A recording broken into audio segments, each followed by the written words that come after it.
มื้อนี้ต้อนรับเข้าสู่รายการ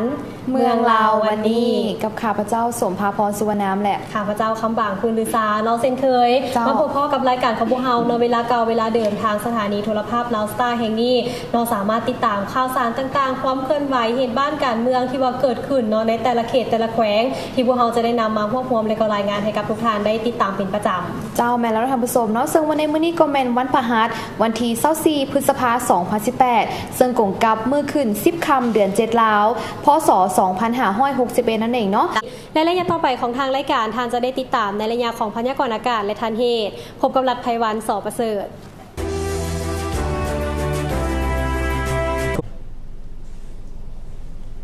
สบายดีท่านผู้ชมที่เคารพต้อนรับท่านผู้ชมเข้าสู่ในระยะของข่าวพยากรณ์อากาศกับข้าพเจ้ารัฐไพวันสอประเสริฐมาพบกันเช่นเก่าเช่นเคยก็จะนำเอาข้อมูลข่าวๆเกี่ยวกับสภาพดินฟ้าอากาศในตัวทุกภาคของประเทศลาวมานำเสนอท่านผู้ชมได้ติดตามรับชมกันเป็นประจำซึ่งว่ารายละเอียดสภาพอากาศในมื้อนี้จะเป็นจังได๋นั้นจะให้ท่านผู้ชมนั่นมาติดตามรับชมพร้อมๆกันเลยทำอีกนี้เรามาติดตามรับชมสภาพอากาศอยู่ทางภาคเหนือด้านตะวันออกและเรามาปิดท้ายสภาพอากาศอยู่ที่นครหลวงเวียงจันทน์นครหลวงเวียงจันทน์ยังมีเฟื่อปกคลุมเป็นส่วนหลายและยังจะมีฝนตกฟ้าห้องฟ้าเลื่อมในระดับพอยเป็นบริเวณกว้างและตกปานกลางเป็นบางโอกาสอยู่บางบริเวณอุณหภูมิต่ำสุด24-26องศาและสูงสุด32-34องศาท่านผู้ชมและนี่ก็เป็นสภาพอากาศในตอนแรกของมื้อนี้ตอนแรกของมื้ออื่นขอขอบใจข้อมูลจากกรมอุตุนิยมและอุทกศาสตร์และตอนนี้จะให้ท่านผู้ชมนั่นมาติดตามรับชมกันในระยะของทันเหตุ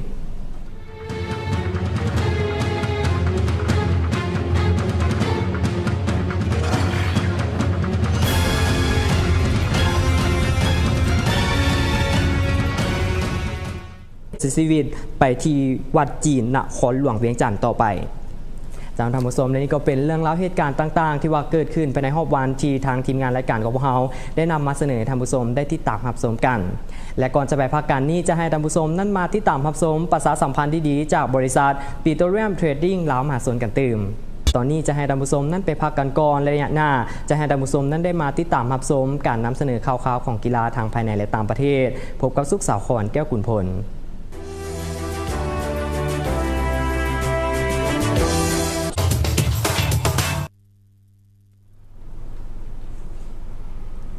สวัสดีครับผู้ชมขอต้อนรับทุกท่านเข้าสู่ในระยะของกีฬากับสุขสาครแก้วขุนพลครับนาทีดำเนินรายการในมื้อนี้และนั่นก็ถือว่าเป็นเรื่องราวที่เกิดขึ้นอยู่ที่ทางต่างประเทศและก็ภายในบ้านของพวกเขาที่มานำเสนอ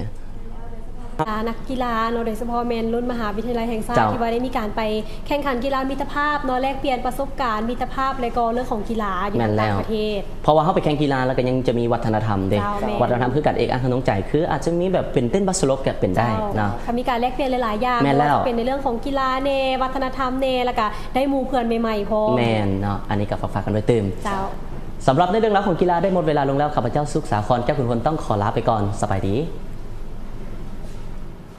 จากท่านผู้ชมก็ถือว่าครบถ้วนกันไปเนาะกับการนำเสนอข้อมูลข่าวสารของข่าวกีฬาทางภายในและต่างประเทศที่ทางรายการของเราได้นำมาเสนอท่านผู้ชมได้ติดตามรับชมกันเป็นประจำและตอนนี้จะให้ท่านผู้ชมนั่นมาติดตามรับชมประชาสัมพันธ์ดีๆจากบริษัท Allianz ประกันภัยลาว Allianz ประกันภัยลาวจากท่านผู้ชมและพวกเราก็ยังมีสิ่งดีๆกันตื่มอีกเนาะจากทางบริษัทผลิตไฟฟ้าลาวมหาชนเจ้าท่านผู้ชมเนาะซึ่งมาฮอดตอนนี้เวลาของทางรายการของพวกเราก็ใกล้จะสิ้นสุดลงแล้วซึ่งก่อนอื่นก็ต้องขอขอบใจกับผู้สนับสนุนรายการของพวกเรามาโดยตลอดขอขอบใจธนาคารห่วงพัฒนาเติบใหญ่ไปพร้อมกันและก็ต้องขอขอบใจกับบริษัทปิโตรเลียมเทรดดิ้งลาวมหาชน